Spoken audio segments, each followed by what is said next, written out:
Good morning, cat lovers! Welcome to another episode of Avli BioCare's Cat Corner. Bata pa lang po ako, mahilig na talaga ako sa pusa. Like, nung mga elementary days ko, mahilig akong mag-rescue ng mga puspin, ganun. So, parang nagugulat na lang si mama pagkagaling ko sa school, may dala akong kuting, ganun, nakita ko sa daan. So, parang dun siya nag-start na hilig ako sa pusa. Tapos hanggang sa nung parang nag-dream din ako na magkaroon ng mga may breed na cats. Kaya nung nagka-work ako, doon ako nag-start din bumili ng mga may breed na cat bukod sa mga alaga ko rin na puspin. Bali, yung pinaka-first kong pusa is si Queenie. Puspin siya na-rescue ko rin sa daan nung elementary pa ako. Yun, parang tumagal siya sa bahay ng 14 years, then nawala na rin siya. Tapos, yung sa may breed ko naman na pusa, ang pinaka-first kong pusa na may breed is si Keanu, which is Persian cat siya, na cat. Tapos, 9 years old na siya ngayon. So, nabili ko siya parang sa first job ko, yung first ko na salary, yun, pinangbili ko ng pusa agad. Kasi dream ko talaga magkaroon ng Persian na pusa once magka-job ako. So, dun siya nag-start hanggang sa nagtuloy-tuloy na dumami yung pusa sa bahay. Kasi yung iba rin, parang yung mga anak ng Persian ko, ganun, kinikip ko siya. Tapos, nagkaroon na rin ako ng British Shorthair na pusa. Behavior ng Persian cat, mababait po sila. At saka, sanay naman po sila sa tao as long as siguro from kitten, ganyan, nasanay na silang kaharap yung mga tao, ganun. Masasanay rin po sila pag lumaki. Pero in general, mababait po ang Persian cat.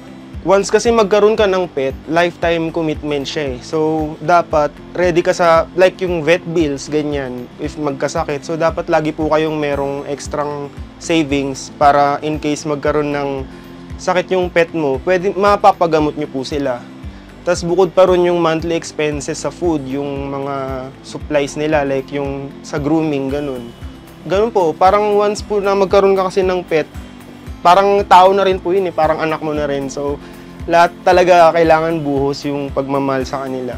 Bonding together yung, minsan pagka lalabas po ako sa mall, kasama ko sila, pinapasyal ko rin po sila sa labas, hindi lang po sila sa loob ng bahay nakastay.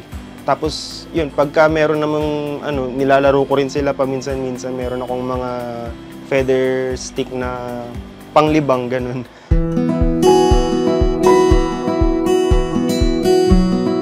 Isa sa mga special story namin ni Kena, nung na-cesarean siya, bali first niya kasing pregnancy yun. So parang, usually kasi kapag first pregnancy ng mga pusa, hindi pa nila alam kung paano mag-deliver ng kitten on their own. So parang ganun yung nangyari sa kanya.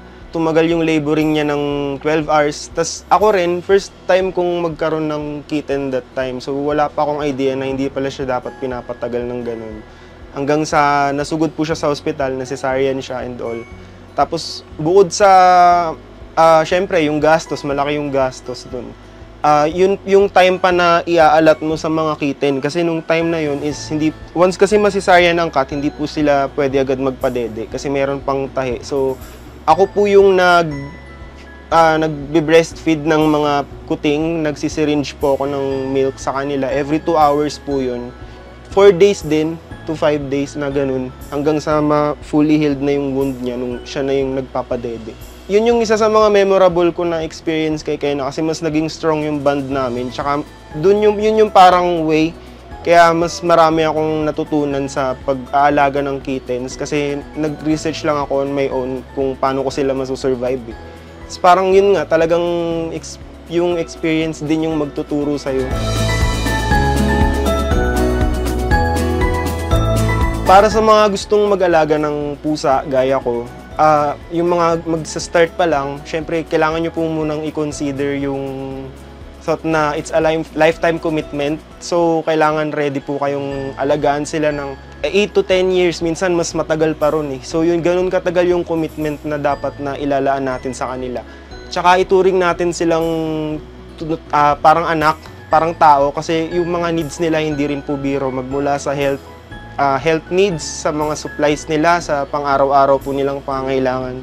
So next week, makakasama nyo pa rin po ako. Papakilala ko naman po sa inyo yung iba ko pa pong mga cats at kung paano ko pa po sila minamanage. Dito lamang po sa Avli Biocare's Cat Corner. Basta alagang Avli Biocare, alagang may kalidad yan.